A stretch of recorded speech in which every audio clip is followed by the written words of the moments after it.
The island of Sodor is a wonderful place. Thomas enjoys puffing all over the island. There are lots of special places to visit. Where's this? That's right. It's the coaling plant. The coaling plant is a very important place on the island of Sodor.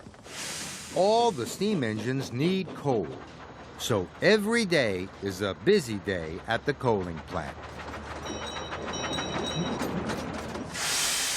One day, Thomas had been given shiny new freight cars. He didn't want to get them dirty. So Thomas backed his new cars slowly and carefully under the hopper. But Thomas's new cars wanted to be dirty. So they biffed and bashed just as the coal came out of the hopper.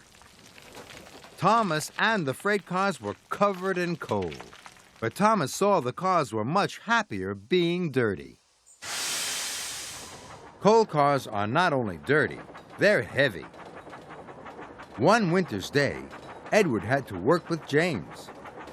The tracks were very icy. James was in a hurry, but Edward didn't want to rush.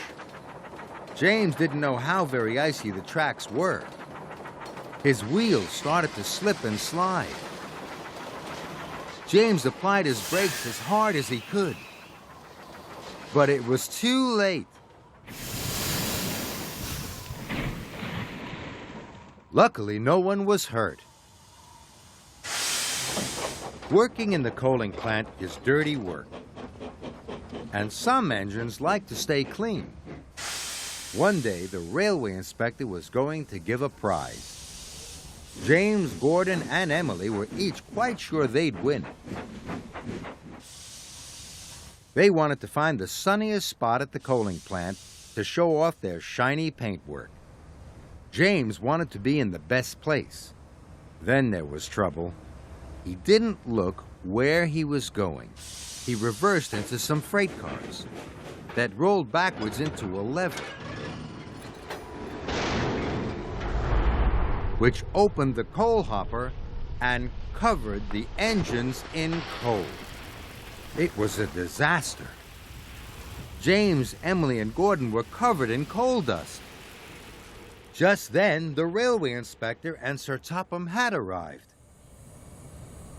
Gordon blew to clear his funnel, and the railway inspector and Sir Topham Hatt were covered in dust too. So that's why the coaling plant is very special for James. There are so many special places on the island of Sodor. Next time, Thomas will show us somewhere else.